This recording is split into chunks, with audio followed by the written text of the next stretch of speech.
Hey y'all, today I wanted to show you an electrical breaker box.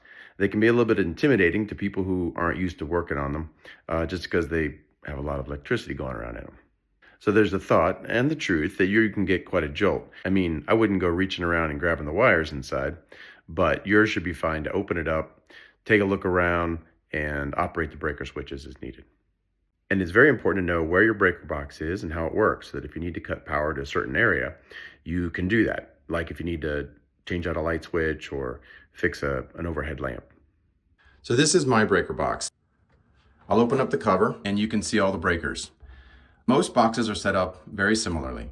And what you'll generally find is that they have a main, and US boxes tend to have this too, but a main breaker that controls basically everything that's coming into the box. And then they'll have rows of other breakers that correspond to different areas of the house. And you'll see I have mine labeled. Some of them I have relabeled and then relabeled because I got the area wrong. So mine weren't labeled properly or very specifically. You want to make sure when you switch a breaker off that you're actually switching the breaker off of the area you mean to and where you're working.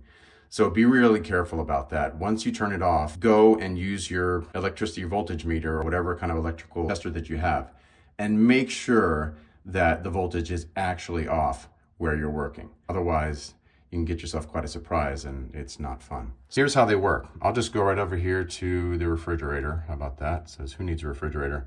This one controls the refrigerator and the breakfast area, which is just like a little countertop. You can see right now, it says or on, and that's the position that it's in right now. So it's up. That means that there's electricity going to that area. If I want to turn it off, I simply switch it off. It's that simple.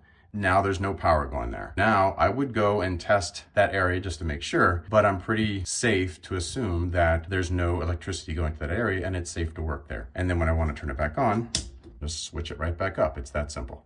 This is a European box. I'm actually here in Spain, but US boxes work pretty much the same, but it all functions the same. The idea is that when you turn it off, the power is cut to the area where the load is. And when you turn it on, then it's got power again.